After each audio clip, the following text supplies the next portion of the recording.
Gold, trusted gold buyers. మీరు తాకట్టు పెట్టిన బంగారాన్ని విడిపించి ఈ రోజు ఉన్న మార్కెట్ ధరకు కొనబడను.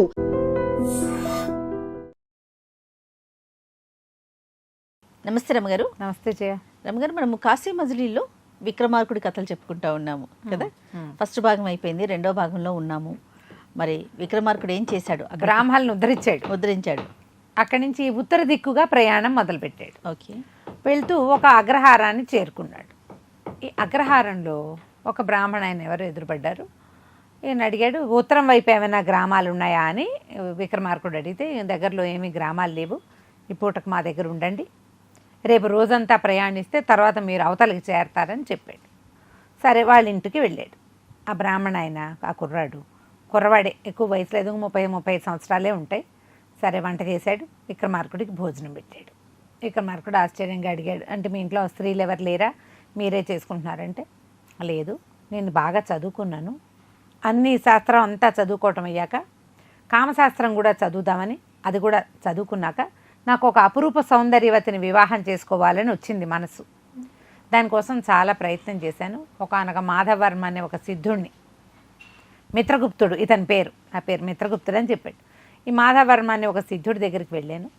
ఆ సిద్ధుడు నాకు ఏం కావాలి ఏమిటంటే ఆయనకు శుశ్రూష చాన్నాళ్ళు చేసి నాకు ఒక అత్యద్భుతమైన కోరుకుంది, పరమాద్భుత సౌందర్యవతిని వివాహం చేసుకోవాలి, ఆమెతో స్వర్గ సౌఖ్యాలు చూడాలని కోరుకుంటున్నానని చెప్పాను. ఆయనేమో, ఇదేమిటి, నువ్వు బ్రాహ్మడివి, నువ్వు యజ్ఞయాగం వాటి వ్యవహారం చూడాలి, భార్యలు ఉంటారు కానీ పరమాద్భుతము సౌందర్యము ఈ వ్యవహారాలన్నీ పెట్టుకోకూడదు, ఇలా ఎందుకు ఆలోచిస్తున్నావని అంటే, నా జీవితానికి అదొక్కటే కోరిక, అదే నా ఆశయము కూడా అని ఆయన చాలా అడిగాను. ఆయన ఏమన్నాడంటే 2 మాటలు చెప్పాడు. నీలాంటి ఒక సాధారణ బ్రాహ్మణ కుర్రవాడికి పరమాద్భుత సౌందర్యవతి కావాలి, ఆమెతో వివాహం కావాలి అంటే ఈ దేశాన్ని ఉజ్జయిని రాజ్యాన్ని వెళ్ళే విక్రమార్కుడు ఏర్పరచగలడు, ఇలాంటిది ఒకటి. లేదా ఇక్కడికి ఉత్తరంగా ఒక కొండ ఉంది, ఆ కొండ మీద ఒక పెద్ద దీపపు సెమ్మ ఒకటి ఉంటుంది, దీపం వెలుగుతూ ఉంటుంది, దీపం చుట్టూతో బోలెడంత నూనె కాలుతూ ఉంటుంది, ఆ దీపం పెద్ద జ్వాల. దీపారాధనలో నూనె వేడెక్కదు, కాలుతున్న నూనెలో దూకి ప్రాణత్యాగం చేసేయాలి. ప్రాణత్యాగం చేసేస్తే చచ్చిపోతారు అందులో పడ్డవాళ్ళు, మరణిస్తారు అందులో పడ్డవాళ్ళు. ఈ మరణించిన వాళ్ళని మన్మథ సంజీవి అని ఒక దేవకన్య వస్తుంది, ఆమె అమృత జలం చల్లి వాడిని జీవింపజేసి వాడితో ఉంటుంది.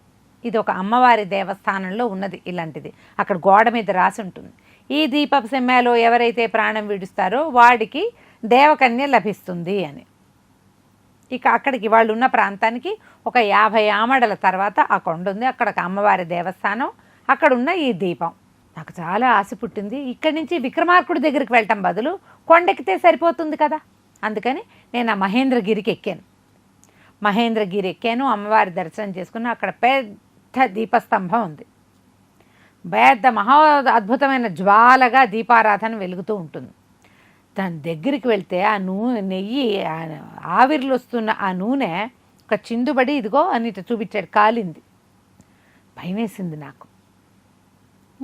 ఒక్క నూనె చితుకు పడితే, ఒక చితుకు ఇంత చిందితేనే ఇంత మంట పుట్టి ఇంత పుండయి ఇన్ని రోజులైనా మానలేదు, ఆ నూనెలో పడి ప్రాణత్యాగం అంటే ఎంత సాహసం కావాలి, నాకంత సాహసం లేదు.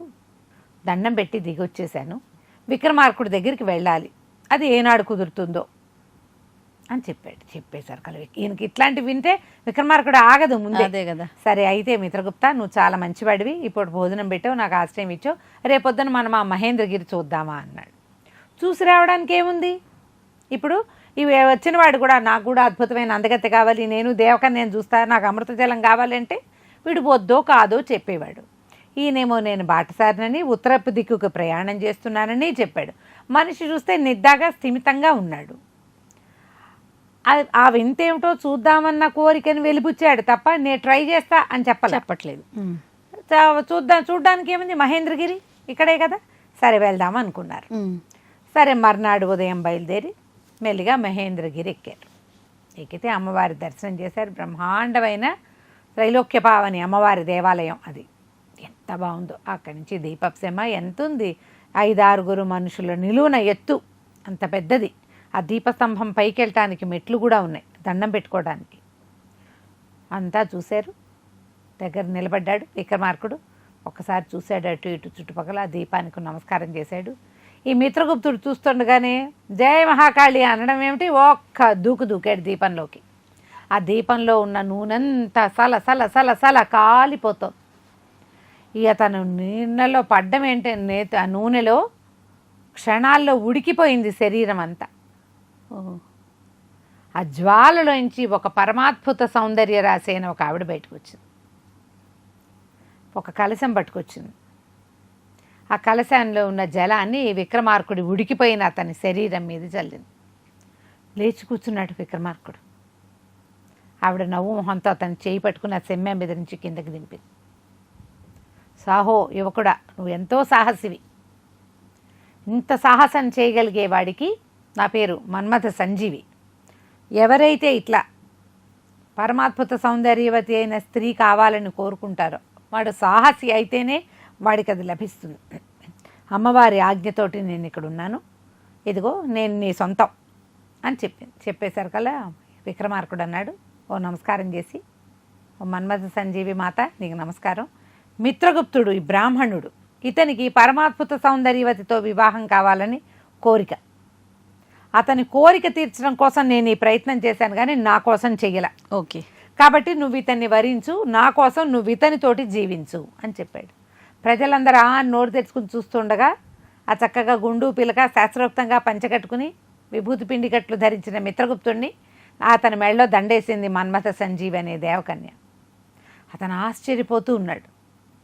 అప్పుడు అతనికి తెలిసింది ఈ సామాన్యంగా వచ్చినటువంటి ఈయనే విక్రమార్కుడు అని. విక్రమార్కుడు నీ కోరిక తీరుస్తాడని ఆయన చెప్పాడు కదా. విక్రమార్కుడు తన దగ్గర ఉన్న మహాద్భుత సౌందర్యవతిని ఎవరినైనా ఇచ్చేవాడు ఉజ్జయినికి వెళ్ళి ఉంటే. ఇక్కడ అద్భుత సౌందర్యవతి దొరికే అవకాశం ఉంది కదా. ఈ అవకాశాన్ని తీసుకుని ఆ అమ్మాయిని మిత్రగుప్తుడికి అప్పచెప్పాడు. ప్రజలందరూ చాలా చప్పట్లు కొట్టారు, ఆనందించారు. అక్కడి నుంచి బయలుదేరి ఈయన వచ్చేసాడు ముందుకి. ఉత్తరం దిక్కుగా ప్రయాణం చేస్తుంటే ఈయనకి ఏమైందంటే, అడవిలో ఒక పెద్ద పంది. ఈ పంది ఎట్లా అంటే ఇంచుమించు ఏనుగంతుందట. ఇతన్ని చూసి గుర్రమని పళ్ళు చూపించేసరికి ఇతను బాణం తీసాడు, కత్తి ఎదుర్కోవడానికి ప్రయత్నం చేసింది. ఇతను కత్తి విసిరాడు. దెబ్బ తగిలిందేమో అనుకుంటున్నాడు, కానీ ఆ పందితో పాటు ఆయన చంద్రహాసం వెళ్ళిపోయింది, పరిగెత్తుకుంటూ వెళ్ళిపోయింది. ఈయన దాని వెనకాల పరిగెత్తాడు. తన కత్తి తనకు కావాలి కదా, చంద్రహాసం వెనక్కి రాదు. పరిగెడుతుంటే అది అట్లా వెళ్ళి ఒక గుహ లోపలికి వెళ్ళిపోయింది. ఆ పందిని వెంటాడుతూ చేతికందిన ఒక కర్రని పట్టుకుని విక్రమార్కుడు ఆ గుహలోకి ప్రవేశించాడు. గుహ లోపలికి వెళ్తుంటే ముందు చీకటిగానే ఉంది. క్రమంగా అది లోపల ఒక పెద్ద తెరిపిగా ఉన్న ఒక ప్రాంతంలోకి ప్రవేశపెట్టింది అతన్ని. ఎంతమంది జనమున్నారో లోపల. చాలామంది వైష్ణవులుగా కనపడుతున్నారు. అదొక ప్రపంచం. గుహ బయట అదొక అడవి. ఆ లోపలికి వెళ్ళేసరికల్లా అతను ఇంకొక లోకంలోకి వెళ్ళిపోయాడు. ఆ లోపల గుహలోకి వెళ్ళాక వేరే లోకంలోకి ప్రవేశించినట్టు అనిపించింది. ఆ విష్ణునామ సంకీర్తన జరుగుతోంది ఎల్లెడల. ఎంతోమంది వైష్ణవులు ఉన్నారు. ఇది ఏం ప్రాంతం అని ఎవరిని అడిగినా ఎవ్వరూ సమాధానం చెప్పల. ఈయన నడిచి నడిచి అటు ఇటు చూస్తుంటే ఒక దేవాలయంలో హరికథ చెప్తున్నారు. ఏదో విష్ణునామ సంకీర్తన జరుగుతోంది. ఈయన పోయి ఆ హరికథ వినటానికి కూర్చున్నాడు. విష్ణు సందర్శనం ఎవరికి దొరుకుతుందంటే ఎవరైతే సర్వమానవుల్ని సమానులుగా చూస్తారో, ఓకే, ఎవరికైతే తమకి లభించిన దాన్ని అయాచితంగా లభించిన దాన్ని, ప్రయత్నం వల్ల లభించిన దాన్ని, కష్టపడి సాధించిన దాన్ని కూడా తృణప్రాయంగా దానం చేయగలుగుతాడో వాడికి విష్ణు సందర్శనం లభిస్తుంది అని ఆయన చెప్తున్నాడు హరిదాస్. ఎవరైతే ఈయన హరికథ చెప్తున్నారో ఆయన చెప్తూ, అట్లాంటి వాడు ఈ భూలోకంలో విక్రమార్క చక్రవర్తి ఒకడే ఉన్నాడు. అతను తనకి వరంగా లభించిన దాన్ని ఇచ్చేస్తాడు, ప్రయత్నంతో లభించిన దాన్ని ఇచ్చేస్తాడు, సాహస కార్యంతో లభించిన దాన్ని ఇచ్చేస్తాడు. ఇట్లా ఇచ్చేవాడు కేవలం విక్రమార్కుడు ఒకడే అని చెప్పేసరికి తన గుణకథ తనే వింటున్నాడు ఆయన. అతడికి విష్ణు సందర్శనం లభిస్తుంది అనేసరికి సంతోషంగా ఉంది. ఈ లోపల ఒక మాధవ్ వర్మ అని ఒక కుర్రవాడు లేచాడు. నేను కూడా అదే ప్రయత్నంలో ఉన్నాను, నేను అదే చేస్తున్నాను. అట్లాగే విక్రమార్కుడు ఎలాగా అద్భుతమైన వాడుగా ఉన్నాడో అలాంటి అద్భుత కార్యాలు చేయాలని నేను కూడా చూస్తున్నాను అన్నాడు. అందరూ శబాష్ శబాష్ అన్నారు. ఈయన కూర్చునే ఉన్నాడు. హరికథ అయిపోయింది. జనం అంతా లేచి బయటకు వస్తారు. ఎంత విచిత్రంగా హరినామ సంకీర్తన వినపడుతోందో. ఊర్ధ్వపుండ్రాలు ధరించిన ఎంతోమంది వైష్ణవులు కనపడుతున్నారు. ఇంతలో పెద్ద గలభాగా ఏదో గోలగోలగా వినపడింది. ఒక ఆయన వృద్ధుడు నిలబడి కేకలు పెడుతున్నాడు, నా భార్య స్నానం చేయడానికి చెరువులో దిగింది, ఇందులో మొసళ్ళు ఉన్నాయి, మొసలు పట్టేసింది నా భార్యని, ఎవరైనా సాహసులు రక్షించండి రక్షించండి అని కేకలు పెడుతున్నాడు. విక్రమార్కుడు లాంటి సాహసం చేస్తానని చెప్పాడుగా మాధవర్మ ఆయన. అతను తత్తర్బిత్తర్లాడుతూ నుంచున్నాడు కానీ అతను ఏం చేయలే. కానీ విక్రమార్కుడు మాత్రం తన చంద్రహాసాన్ని, ఆ చంద్రహాసం దొరికేసింది ఆయనకి లోపలికి వచ్చాక. పంది లేదు, కత్తి ఉంది. ఓహో. పరిగెత్తుకుంటూ వెళ్ళి నదిలో దూకాడు. తర్వాత ఆయనకి డొక్కలో దీని దగ్గర మొల్లో ఒక కత్తి ఉంది. ఆ మొల కత్తితోటి 15 దెబ్బలు కొట్టి ఆ మొసల్ని పడేసి ఆ ముసలావిడిని తీసుకొచ్చి చేతికి అప్పచెప్పాడు. అప్పచెప్పాక జనాలంతా సాహో చాలా మెచ్చుకున్నారు. అప్పుడు ఇతనికి ఏం తెలిసింది, ఈ నగరం మహాబలిపురం అంటే బలిచక్రవర్తి యొక్క రాజ్యం ఇది. ఓహో. ఇక్కడ అంటే మహావిష్ణువు కాపలాదారుగా ఉంటాడు. ఇక్కడ బలిని భూలోకంలోకి పాతాళ లోకంలోకి తొక్కేసినప్పుడు విష్ణువు ఏం చెప్పాడంటే నీ ద్వారపాలకుడుగా నేను ఉంటానన్నాడు. ఎంత సంతోషం వచ్చిందో విక్రమార్కుడికి. మహావిష్ణువే ద్వారపాలకుడుగా ఉండే ఈ నగరాన్ని చూడ్డానికి వచ్చాను నేను, ఇప్పుడు విష్ణు సందర్శనం నాకు లభిస్తుంది. హరికథలో చెప్పారు విక్రమార్కుడు లాంటి వాడికి లభిస్తుందని. ఎట్లా విష్ణువుని ఎట్లా తెలుసుకోవటం, ఆయన ఏ రూపంలో ఉంటాడో తెలియదు. ఇతను అదంతా తిరుగుతూ ప్రయత్నం చేస్తున్నాడు ఎక్కడైనా తనకి మహావిష్ణు సందర్శనం అవుతుందేమోనని. ఏం కనిపించట్లా. ఇంతలో కొంతమంది కోట ద్వారపాలకులు కనపడుతుంటే ఇతను అడిగాడు విక్రమార్కుడు, బలి చక్రవర్తిని చూసే అవకాశం మానవులకి ఉంటుందా, మానవులు ఎవరైనా ఈ లోకంలోకి ప్రవేశిస్తే వాళ్ళని బలిచక్రవర్తి దగ్గర తీసుకెళ్తారంటే తీసుకెళ్తామన్నారు. అయితే నన్ను బలిచక్రవర్తి సందర్శనం చేయించండి నాకు అని చెప్పి అడిగాడు. అడిగేసరికల్లా ఆయన్ని వెంబడి పెట్టుకుని లోపల తీసుకుపోయారు. ఈ ద్వారపాలకులు కూడా ఏం చేశారు, ఇతను 7 ద్వారాలు దాటించి బలిచక్రవర్తి సందర్శనం చేయించారు.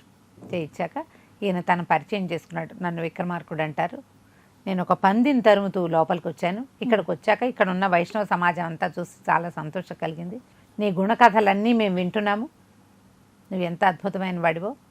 కుబేరుడి మరదలైన మదనమంజరి, ఆయన మన కుబేరుడికి మణిభద్రుడని ఒక తమ్ముడున్నాడు. ఓకే. మణిమంజరి ఆమె నీ యొక్క వీరగాథలన్నీ ఒక నాటికగా చేసి గంధర్వుల చేత స్వర్గంలో ప్రదర్శన చేయించింది. గంధర్వలోకంలోనూ ప్రదర్శన చేసింది, ఇక్కడ కూడా ప్రదర్శన చేసింది. మేమందరం తెలుసుకున్నాం నీకు దక్క గొప్పతనము. చాలా సంతోషంగా ఉంది నిన్ను చూడడమని మహాబలి చక్రవర్తి ఎంతో మెచ్చుకున్నాడు విక్రమార్కుడిని. నీకేం కోరిక ఉంది, ఏం కావాలి చెప్పు నీకు అని అడిగితే, మీలాంటి గొప్పవారి సందర్శనమే నా జీవితానికి పరమార్థము, ఇంక ఏమీ అక్కర్లేదు. ఏదైనా వింతలు విడ్డూరాలు చూడాలని బయలుదేరాను, నేను అది చేరే లోపలే మిమ్మల్ని చేరాను. అయితే ఇక్కడ ఈ లోకంలో మీ లోకంలో మహావిష్ణువే ఇక్కడ ద్వారపాలకుడుగా ఉంటాడని మేము కథలుగా వింటాము, కానీ నాకు మహావిష్ణు సందర్శనం కలగలేదు, నేను వారిని చూడలేకపోయానని విక్రమార్కుడు చెప్పేసరికల్లా ఆయన నవ్వాడు. ఏ వృద్ధుడైతే నా భార్య నీటిలో మునిగిపోయింది రక్షించమని కేకలు పెట్టి నీ చేయి పట్టుకున్నాడో ఆయనే మహావిష్ణువు. ఆయన స్వరూపంలో మామూలు రూపంలో తిరుగుతాడు, ఉత్తములకి మాత్రమే కనపడతాడు. ఆయన నువ్వు చూసావు, నువ్వు ఆయన చేయి కూడా పట్టుకున్నావు, భార్యను రక్షించావు. ఆయన వీడు చాలా గొప్పవాడు, నువ్వు చాలా గొప్పవాడని అక్కడ ఉన్న వాళ్ళందరికీ తెలియజేశాడు. భగవంతుడు అట్లాగే మనకు కనపడతాడని చాలా సంతోషపెట్టాడు. ఎంత ఆనందంగానో విక్రమార్కుడు ఈ బలిచక్రవర్తి నగరం నుంచి బయటికి వచ్చేసాడు. వచ్చి ఉత్తరం వైపుకి ప్రయాణం మొదలుపెట్టాడు. ఇతను తను చూడదలుచుకున్నటువంటి ఆ సువర్ణ స్తంభాన్ని చూడడం తప్ప రెండోది లేదు. ఇప్పుడు ఇక్కడ బలిచక్రవర్తి దగ్గరికి వచ్చాడు, నేను సువర్ణ స్తంభం దగ్గరికి వెళ్తున్నాను, నన్ను అక్కడికి పంపించండి అని అడగచ్చు. ఈయన టైప్ అది కాదు. ఆయన ఎవరికి ఏం అవసరమో అది తీర్చి అంతే వెళ్ళిపోతాడు. తన పని తనే చేసుకోవాలి తప్ప దానికి సహాయం తీసుకోడు. అదే నేనే ప్రయత్నం చేసుకోవాలని చెప్పి ఆయనకు ఒక నమస్కారం చేసి ఆ వైష్ణవ సమాజాన్ని అంతటినీ చూస్తూ, ఎందుకంటే బలిచక్రవర్తి విష్ణు భక్తుడు కదా, అవును, అందుకని ఎంతమందో వైష్ణవ సమాజం ఉంటుంది అక్కడ. వాళ్ళందరూ విష్ణునామ సంకీర్తన చేస్తూ ఉంటేనే ఆ లోకమంతా ప్రతిధ్వనిస్తూ ఉంటుంది అనమాట. ఆ ధ్వనులన్నీ వింటూ ఆ గుహలోంచి బయటకు వచ్చేసి ఉత్తరం వైపుకి ప్రయాణం మొదలుపెట్టాడు. ఎలా చేరాడు, ఏం చూశాడో మనం తర్వాయి భాగాల్లో చూద్దాం. తప్పకుండా. నమస్తే. నమస్తే. And for more videos, Please subscribe to iDream. Please subscribe to iDream. Please subscribe iDream. And please subscribe to iDream. For more videos, subscribe to iDream. please like, share and subscribe to the channel. Congratulations, iDream. Subscribe to iDream. Subscribe to iDream. So subscribe to iDream Media. iDream ki iDream team andarki huge congratulations. Please subscribe iDream Media. Please subscribe to iDream. Subscribe iDream. Please subscribe to iDream. iDream అంటే నా కళల channel subscribe చేసుకున్నారు, నోరు తిరుగుతలేదు. మీరైతే గంట గుర్తు కొట్టండి. For more such videos, please subscribe to iDream. Subscribe to iDream. Please subscribe to iDream. Please subscribe iDream Media. Please do subscribe to iDream. Please subscribe to iDream Media. For best entertainment and information, please subscribe iDream. And don't forget to subscribe to iDream.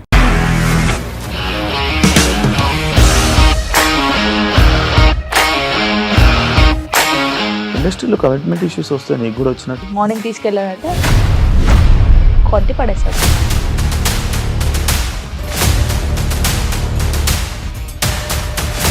ఒక్కళ్ళు కూడా చూడలేదు ఈ cinema అని చెప్పడానికి కూడా చాలా ధైర్యం కావాలి. అది నిజం కదా, దాంట్లో ధైర్యం ఏంటి? ఇది నెక్స్ట్ డే ప్లేట్ మార్చేస్తే తప్పు కదా. As of now, we are comfortable this అని నేను అనుకుంటున్నాను. రష్మిక గారిది మీది ఒకే ఊరు అంట కదా? నీకు కోపం వచ్చిందంటే బాగా తిట్టేత్తరా? తిట్టేద్దామండి. నిజంగా గేమ్ ని ఎలా చేంజ్ చేయగలిగారు? ఏపీఎస్ఎఫ్సి వాళ్ళకి 6 నెలల్లో నేను 6 లక్షలు కట్టా. బిజినెస్ చేయాలనుకుంటే it is as difficult as riding a tiger.